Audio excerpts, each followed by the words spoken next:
All right. I think we're live, or at least live for us. Don and Gina, welcome to the Conquering Everest podcast. Thank you, Evan. It's neat to be here. It is. You guys, this will be the topic that we're going to be talking about today. Is the first time that I've had anyone on the show to talk about this topic, but I know it definitely affects a lot of families and people. So I can't wait to kind of dig in and get your insights and your experience. But before we get there, let's take a moment and just let the viewers and our listeners know a little bit about who Don and Gina are. Well, we're the parents of 3 kids. I'm an occupational therapist and have worked in adult and geriatric rehab for 28 years. Myself, I'm Don, and I also have 3 kids. It's amazing. We have, Yeah, how that works. yeah, it's kind of interesting how it works. But I'm a alternative practitioner. I'm an EFT, or emotional freedom techniques practitioner, tapping practitioner, and I've been tapping for almost 20 years now. And then in practice, I actually went through the whole training of it in practice for over 9 years now. Okay. And we both, in our practice, it's called Focus Healthy Family. We work with parents and families that are going through kind of some of what we went through with the OCD, but just even with anxiety or, just behavior issues, things like that, helping them to get through it and kind of come back together as a family. Mm-hmm. Let's talk a little bit about your experience with that. You actually, one of your children did suffer from, I guess suffer's the right word, from OCD. What was that like for you guys, for your family? We actually have both our daughters have suffered with obsessive compulsive disorder. Yeah, But the first one, that was the tough one. it was.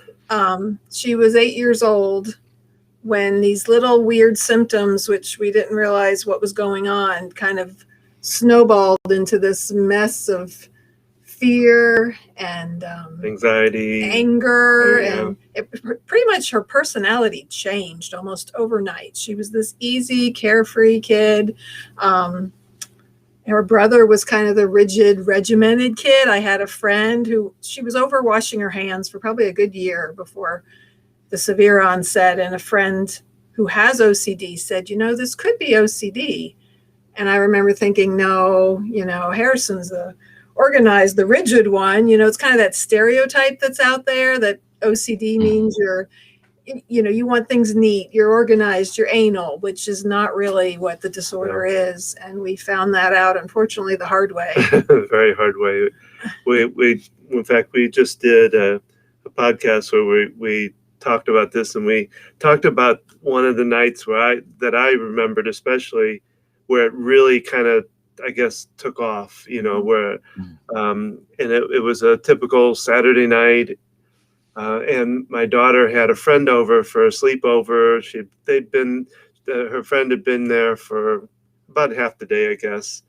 And they just having fun. You could hear them up in the room giggling and laughing and doing typical, sleepover girl things, And about 9 o'clock, she stepped into the bathroom to go to the bathroom. Something happened, and she came out this frightened, anxious little girl that couldn't enter her bedroom again because it was dirty.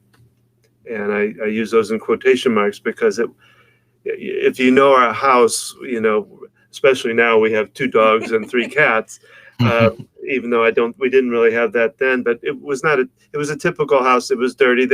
And her fears weren't about actual dirt. Yeah. It was sort of this imaginary, it's been contaminated. Yeah. And she kind of came to me quietly, and she's like, I can't go in my room. And I'm like, what's going on? Because we didn't realize what was, really going on with her. And she's like, I can't step in my room. Well, and she was extremely upset because her friend was still in the room, and she didn't know how we were going to get her out of there safely. And Gina, I remember, went around the house collecting up rugs, little throw rugs, and we had to make a rug pathway to her bed, and to get her friend out and to Yeah, get I kind of her to remember bed. making it a game because she wasn't going to step on a hardwood floor of like, here's some lily pads in the water or whatever, and trying to make light of it, to not alarm her friend and for her not to be too embarrassed. And somehow we got through that night, and yet it was kind of a snowball from there of things just. Yeah, I mean that night we just thought, oh, she probably was off. She wasn't feeling good. Something was, like that. But it was, I remember too, also about 2 weeks later, I walked in her room, I think it was like 10 o'clock at night, and my pants leg touched her bedspread, and she went ballistic. She wanted the whole room. First, she wanted the whole room, like, I think burned or us to clean, get the Clorox out and clean everything. And of course, I didn't handle that well. I was like, there's no way, it's 11 o'clock, whatever time it was.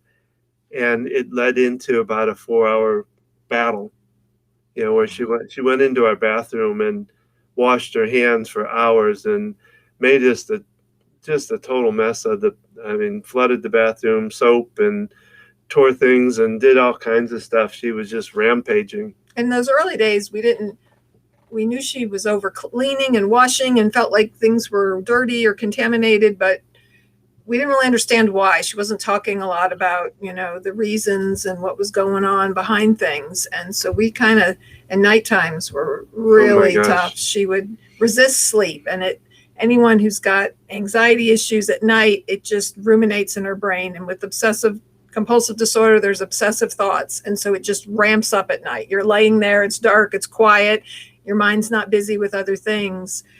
And it would just ramp up, and she'd resist sleep. And there was a stretch of time where we just watched, this was before streaming TV, sat and watched old rerun shows. I think she's seen every Golden Girl episode and every Cheers. Cheers. I mean, it was like, because until she like passed out from fatigue at like 3 or 4 in the morning, and then wake up screaming at 6 in the morning. And wake up and just be still in that state of panic or anger. It was probably the toughest time, I think, in my life, because it was just so stressful.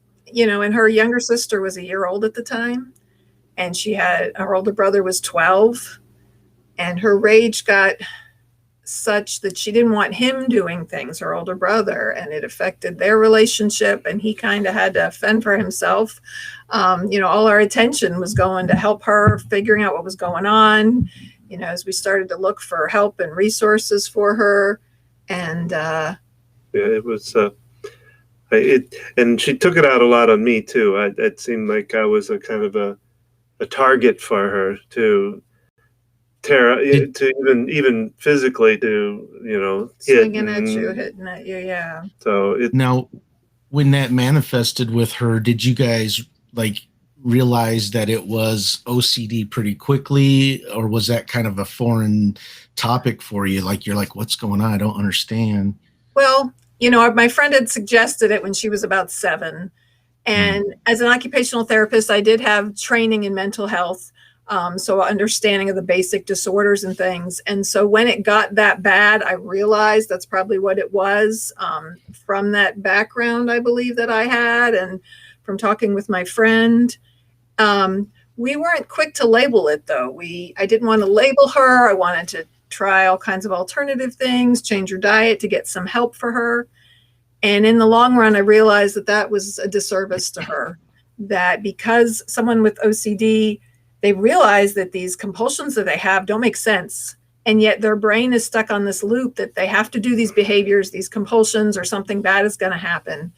And so when we finally labeled it, it helped her realize, this isn't her fault. It's not, she's not out of her mind, or, it's. And it feels that way, though. And, and to help understand that this is what she's going through. It's not who she is. It's, it's an illness, just like any other kind of illness that she's struggling with, that her brain is kind of malfunctioning in this loop. And crazy stuff, and, very illogical. The things that she thought and believed, example, and I found this out much later what was going on, but at the time what was happening is, we'd come into the bathroom and find this pile of toilet paper in the trash. I mean, a stack of it. And she would unravel the toilet paper like crazy and rip it off, throw it away before she would start using it. And later on, some years later, she finally was able to tell me what was going on. Her belief was that, you got to understand, our bathrooms are second level, where we have a 2-story house. She believed with her whole heart that somebody came into a screened in. Or someone might have, yeah. The possibility existed that someone came in and poisoned the toilet paper, poisoned her toothbrush, poisoned a number of things. So she felt like she had to do these behaviors and clear out the toilet paper, had to cover her toothbrush and all these things to protect these things. And with OCD, someone has either an irrational thought or a rational thought that's taken to an irrational level. And that they have to engage in different compulsive behaviors or avoiding behaviors to prevent something terrible from happening. And it's hard on anybody. And for a child, it's really challenging. Yeah. Challenging is for the parents to figure out what's going on. Yeah, and I'd like to just ask you guys on the parent side of things, because I've known parents that have children with extreme anxiety. And I know it's easy for a parent, you try all these different things, you try to make sense of it, and then you find yourself exhausted going to bed at night and feeling kind of guilty because, maybe, you try to shift away from the, like, just calm down, just relax. But then you feel guilty because you're not doing everything you can, and you're not sure what's going on. Did you guys face that, or you're just kind of going to bed? Yeah. Well, like we said, and when she was really flared up she couldn't go to sleep, it was very exhausting and draining and taking all of our energy. We had 2 other kids to take care of too. And we did wonder, what is this? Why is this happening? What's going on here? Well, are we doing the right thing? Are we doing the wrong thing? Are we doing too much, too little? All those questions bombarded us. I mean, and then you walk on, we called it walking on eggshells. You were constantly, because one minute she could seem fine and everything's going okay, and then something would happen, usually unknown to us, that would set her off and set her into this panic and this fear. And so you were always kind of worried about that happening and anxious. And I used to, if it was like 9 o'clock and we're getting ready for bed and we hadn't had any kind of incidences, I would like, we're going to make it. We're going to make it to bedtime without anything. And sure enough, something would trigger and it would, off the chart. How did it impact her brother and sister? Did they become kind of standoffish, or? So her and her older brother were pretty close. We homeschool our kids, so they've been used to being together, doing activities together. And her fears and things were, she would literally try to stop her brother from leaving the house and going off and doing things for himself. So it definitely interfered with their relationship. It got a little jumpy around her too, because she could have some times of, roughing with him, hitting him or something. Right. So he got a little bit triggered, didn't really want to be around her. Yeah. So there was definitely a lot of anger and tension there. Her younger sister being just over a year old, we really feel she has some post-traumatic stress disorder from this experience at such a young age, to have her older sister suddenly kind of flip out and just change her personality and be screaming and throwing things. And she's a petite young woman now, but she was then too at 8, but yet, she could throw a chair and powerful. Just be angry and yelling and screaming. And come in at 2 o'clock in the morning and scream in our bedroom or something, and wake the youngest one up with the kind of a startle that would, I'm sure affected her in anger and stress and everything. I remember, I guess in the middle of things, when things were really rough, watching like old videos or looking at pictures of when the two of them were younger and just seeing how we did things together and how much fun we had. And I just remember thinking, what happened? What did we do wrong? Where did that go? We had this, this great family dynamic and we had fun together. And I remember for the longest time, dinners were just awful because it was just a tough time of night and trying to get everybody eat dinner and then getting ready for bed. And it was just miserable. And the whole time in the back of your mind, you're just like, what's going to explode? What do I have to watch out for? Can we, and all it, I always, I kind of talk about, sometimes, because I used to, I was working kind of out of Charlotte where we live. Had to drive I'm trying to remember, it was probably about an hour to where I was working. I was contracting with somebody. And invariably, it would take a lot just to get out. And there's another whole story there. But I would get these calls like halfway to where I was going. And she'd be screaming in the phone at me, come back here now. We want you here now. And I just, it kind of felt like my brain was split in half. Half of it was trying to work, trying to be productive. The other half was worried about her and the youngest one, and are they safe? Are they gonna, what's going on? Is it gonna, so it was, that was, like I said, it was mentally, it was just draining. And she did it to either of us. Like her older brother, I would take him out to a homeschool co-op and then we'd have some time together and we'd go work out at the Y and I'd get these calls from her. You got to come home right now, and just angry and demanding. And when she was in that kind of place of rage, you looked at her and her eyes were like, it's like she wasn't there. There was just something really off, and it didn't kind of matter at that point what you said. Yeah. There was no reasoning with her about it. There was no, doing things to calm and settle her when she'd gotten to that point of anxiety. It was you just had to kind of protect yourself and try to keep her safe too. I mean, it wasn't a continuous fit of rage, but it was more demanding things happen. It was being stuck in the bathroom for hours. I mean, she took a shower one time for it was over 2 hours because the hot water ran out and she's standing there cold and wet in the bathroom. It's like, well, you got to wait till the water comes back on. It didn't get enough hot water. Just, thinking back, just how crazy it was. And yet it was kind of our normal life for the longest time. And we're still sane. We're still here. And so for you guys with working with your daughter, and you said your younger daughter also suffered, but was that kind of after, I guess where I'm getting at with this question is, I imagine at the first there's a lot of confusion. You're not sure what to do. You're trying this, you're trying that. But then eventually there was a turning point and you guys started to understand more. You had the tools and the resources to help her. Was your younger daughter were you guys ready to and more experience with the younger daughter, or was it like? Well, I'm sorry, just they're ready. You're never ready, I guess. I remember the first night our second daughter, she had a kind of a meltdown, breakdown, whatever you want to call it, where she woke up with her stuffed animals. She was worried about. And she went into the bathroom and started doing this almost the same thing that my daughter. And I remember going, "Oh my God, I can't do this again," And ready.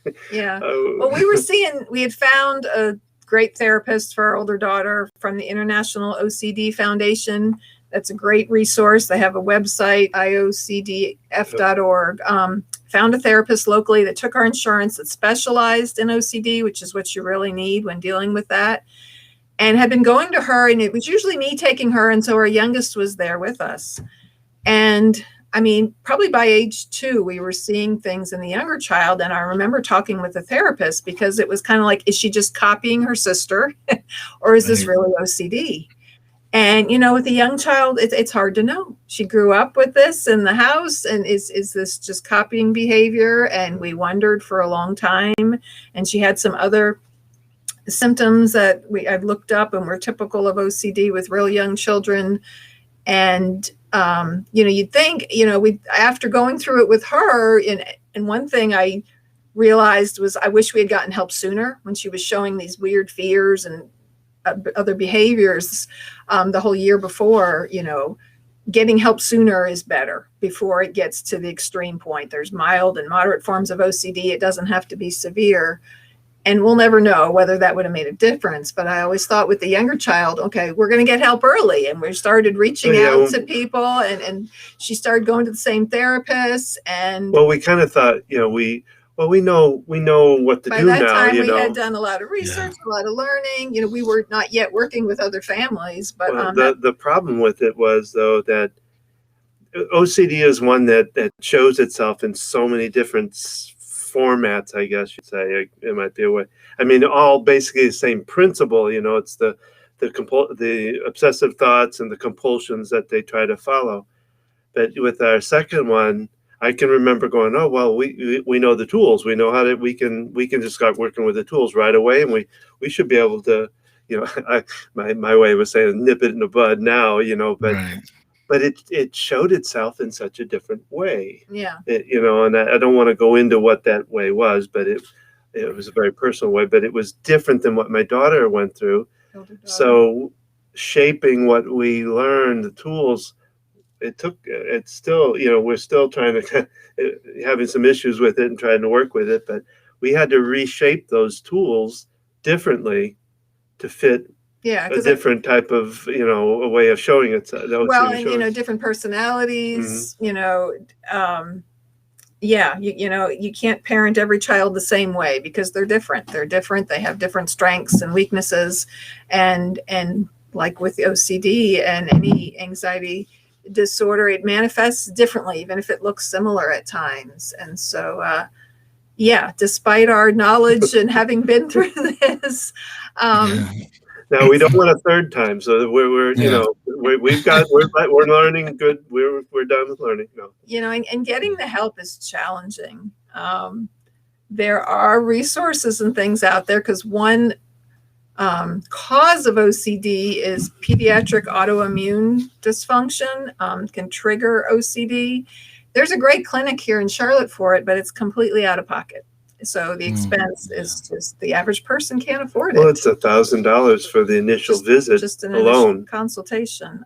That's just the initial consult. And and there is a limited number of therapists who specialize in OCD, and some of them don't take insurance, or they only take certain insurances. So, well, I guess that's kind of why I know for myself and for us to help people kind of coach them. We can at least coach them. We're not trained in the therapy, but we've been through it so many times that we can help people at least know a direction to go. Yeah, there's some great books and resources out there. There's a workbook for kids we got for our second daughter, using those tools with her.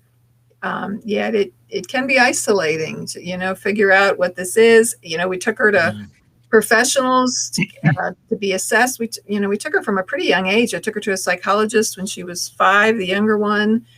And she wanted to do all these tests and assessments on her. And she also has some extreme social anxiety. And she didn't know this therapist, and she wouldn't complete all her tests. And so just, and then we took her to a developmental pediatrician. And because she didn't have physical delays or intellectual delays, she's like, oh, I can't work with her. But she had social delays. She had things that interfered with her social functioning. And so just trying to get the help you needed, so you're feeling really lost. Lost. Yeah. It's like, I'm a health professional and I'm struggling to find resources for things. You can only imagine people who really have no clue. There's so many kids out there that get labeled with behavior disorders and things, and you don't know what's going on. OCD is more prevalent than we realize. Well, yeah, and the podcast I started because of the first daughter is called Invisible Wheelchair, and reason for that is because there's no physical presence with this. There's nothing, they don't have a big, something on the side of their head or whatever that shows it. And a lot of times the behaviors they kind of keep it in check when they're out in public, right? They try to control and manage it. So to the average person, they don't really see much of anything other than her overhand washing. Her hands would really be dry and red, cracked and bloody chapped. almost. But other than that, right, it's an invisible illness. Like when we talk about the fact of, when you have a sickness like cancer, or you're in the hospital, I've been in myself, people flock to you, bringing you dinner. They do, they came, when I was in the hospital, they came to a house and cleaned our yard up. When you have a mental thing, a mental illness like OCD or any, people go the other direction, and they're afraid, and not to criticize anybody that did that, because they just don't know, and they don't understand. They don't want to bother you. They don't want to burden you. They know you're having struggles, and they don't know what to do, and they tend to stay away, which unfortunately is not helpful. It's isolating. And our daughter couldn't go to Girl Scouts for the longest time. She actually stopped dancing when she was 11 because the fears were so bad. She had very unreasonable fears around cigarettes. So if there was a cigarette on the ground and someone touched it, then their shoe became contaminated. And then if that shoe touched something else, it became contaminated. Yeah. And it got to the point where that's when we were contaminated. She actually couldn't touch her dog for a couple months because of us touching the dog and these incidences. And she loves her dog. She's working as a dog trainer this summer right now. That's her passion. She couldn't touch us. She couldn't touch anything. It was she ended up on the couch, and that was, for me, that was the hardest thing of all. Not to, as a dad, as a parent, when your child is coming to you, crying, screaming, angry, whatever it is, and you can't grab them and go, it's okay. It's, and give them a hug and say, we're right here for you. That was probably the most heart-wrenching thing for me. Yeah. As I say, through all this, as you guys have learned more and found, found ways to kind of deal with it, did you guys have any answers to what started this with her, or is it still just kind of a mystery? And so obsessive compulsive disorder, it has a genetic component. It can be triggered by life stressors, but there's no known, particular cause that can affect it. So she obviously had the, it was showing signs earlier. Look, I didn't see that until it had gotten severe, but it just like some people get cancer or heart disease or diabetes and things. Unfortunately, there's no known reason or whatever, right, for it to happen. But, identifying what it was kind of the key in getting help. Having the therapist that specialized in OCD that's a big part. If I was to tell anybody anything, is if you get a therapist, they have to know OCD. They really need to know the exposure response prevention therapy, or ERP therapy. It's very important, because that's kind of like the gold standard for recovery. That's how my first daughter got past it, and I think we're doing the same thing with our second daughter. I think she's getting there with it. Let's talk a little bit about what you guys are doing today. You mentioned the podcast and some coaching, but if there's somebody that's listening to this episode and they're like, yeah, I'm completely resonating with this, and they want to learn more about what you guys are doing, where can they learn more about this? Let's talk a little bit. You've got the website invisiblewheelchair.com, and sounds like you're coaching, you're podcasting. What's all going on in that space? Well, the invisiblewheelchair.com is the OCD anxiety podcast, and it's got a lot of resources. I've interviewed, I don't know how many, probably 30 or so different therapists, a lot of them specializing in OCD. So there's there's resources up there. We also have, our other website is the focusedhealthyfamily.com, or that's our Gina and I's business together, where we've worked one-on-one with families, and we also do parent communication workshops because that's such an important factor in all of this. We realize that things like anxiety affect the entire family, and that we realize that a lot of times you go and get a kid help and they're only being addressed, the child is the only one being addressed, and how important it is to help the family. And through our struggles and trying to find resources and all the scrambling we had to do, we realized we wanted to be able to provide that for other families who are going through issues, and to kind of help give them resources, be support, help coach them, and kind of also direct them to some other resources that can be helpful. And so that's kind of how we got into this, because our journey, just really wanting to help other families who are dealing with these things and not getting answers from other places. And I guess to me, the biggest point of what we do is, even in telling this story, and we've told it probably 100 times, it feels like, but I think it's really important to be able to show other people hope, because when we were in the midst of this and we were in the worst of it, I looked for any crack of hope I could find, any little smidgen of it. The moment, that I can remember one. It was really strange sometimes how it happened, but there was a one time where our daughter seemed to like come out of the OCD. She was in a rage and come out of it crying, and like the OCD went away and it was only for maybe 10 or 15 minutes, to be honest with you, where she just broke down. We were able to hug her and hold her and talk to her. And it gave me the bit of hope I needed to keep going, because that, like I said, that was to me the toughest thing to have to know. There was so much time when it just felt like, oh my God, we're never going to get past this. We're never going to have her back as our daughter. Is she ever going to function again? Kind of robbed her of years of her childhood, and she's 19 now, and she doesn't have a lot of memories of this time period. I think any kind of anxiety can really mess with your memory. And so many of these things are kind of a blur for her. But having that hope for her dog was what kind of propelled her forward. She wanted to be with her dog, and that motivated her. In fact, things got really bad when she was 11. And that summer, her cousins were coming down from out of state, and we were going to go. My sister does a kids camp.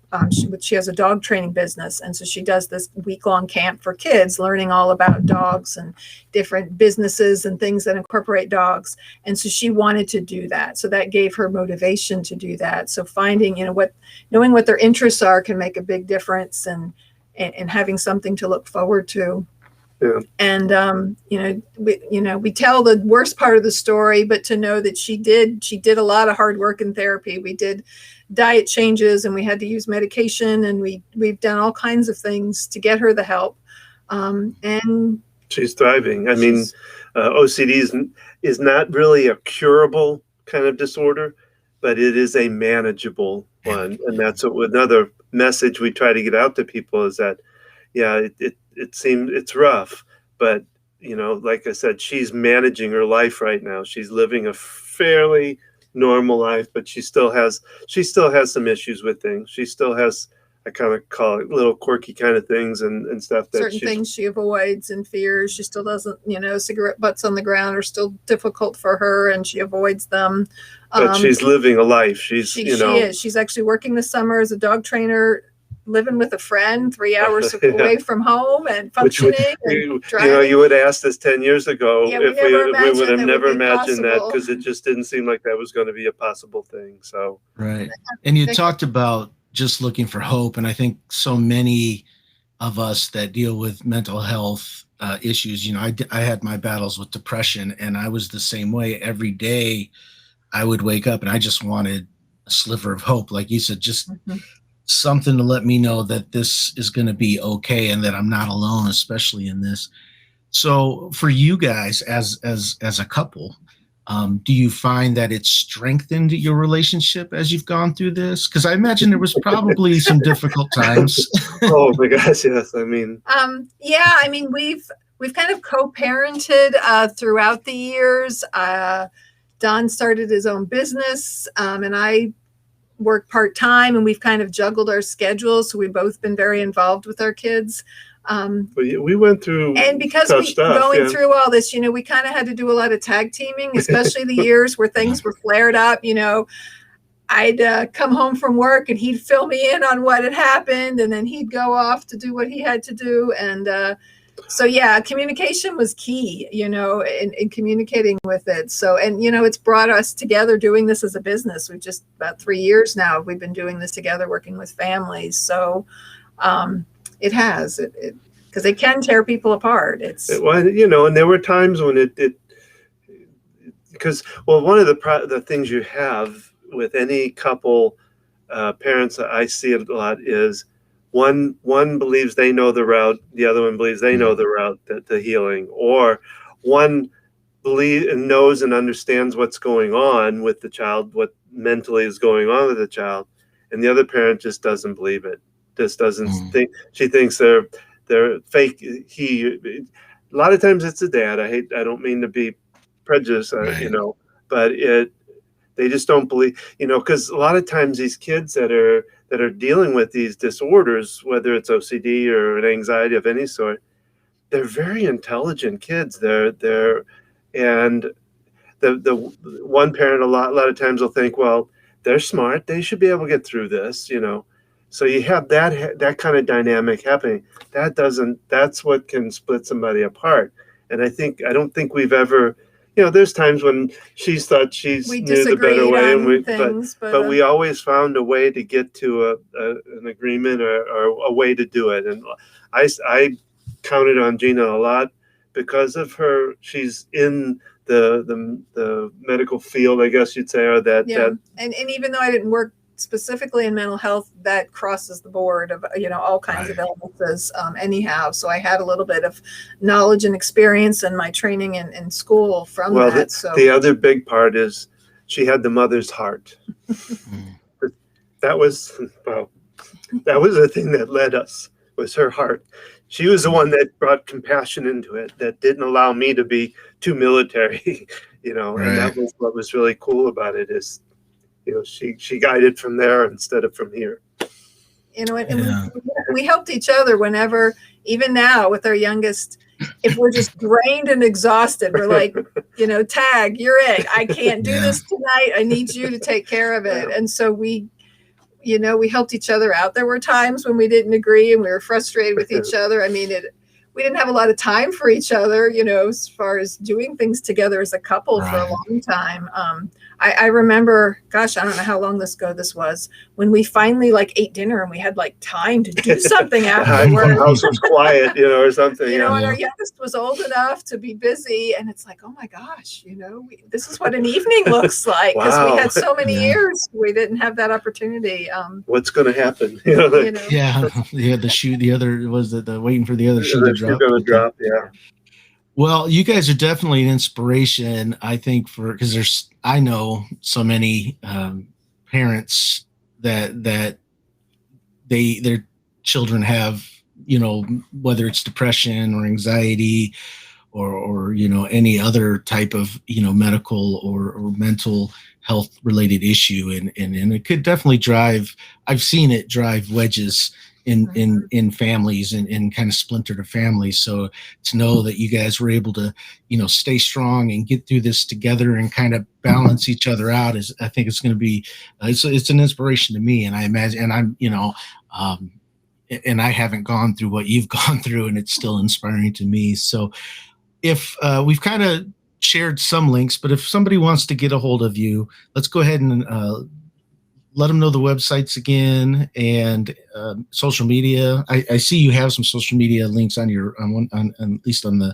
podcast website, but where can people find you guys? www.focusedhealthyfamily.com.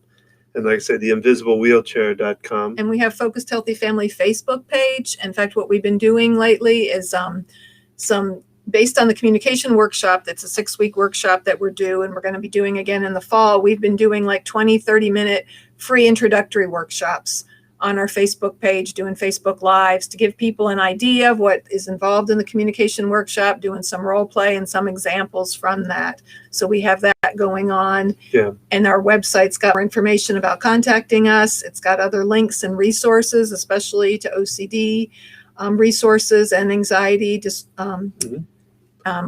with other books and other places to go for help. Yeah. And there's an event page on the Focus Healthy Family site. They can find all those dates and stuff that we talked about. Okay, yeah, and I'll make sure I include those in the description, so anybody listening, don't worry about writing them down. We'll have them available for you. I'm glad to hear that your daughter's doing well, and she's, sounds like she's living the life of a night. You said she's 19 now. Yep, Kind of out and living with a friend. So that I think that goes to say a lot about her strength, but also goes to say a lot about your guys' strength and ability to help her work through this. So kudos to you all, your whole family. And I appreciate you coming on the show. And this podcast is all about letting people know, or at least my goal for this podcast was to let people know they're not alone in whatever their struggles are, and that there is hope. And you guys have shown that. So thank you so much for being on the show. Thank you. Thank you for having us. We love that you do this podcast and to give people hope. And we've been glad to be here, share our story, to help others. Yeah. Thanks, Brian. Appreciate it. Stay with me. I'm going to have a little conversation with you off the air, but so hang tight.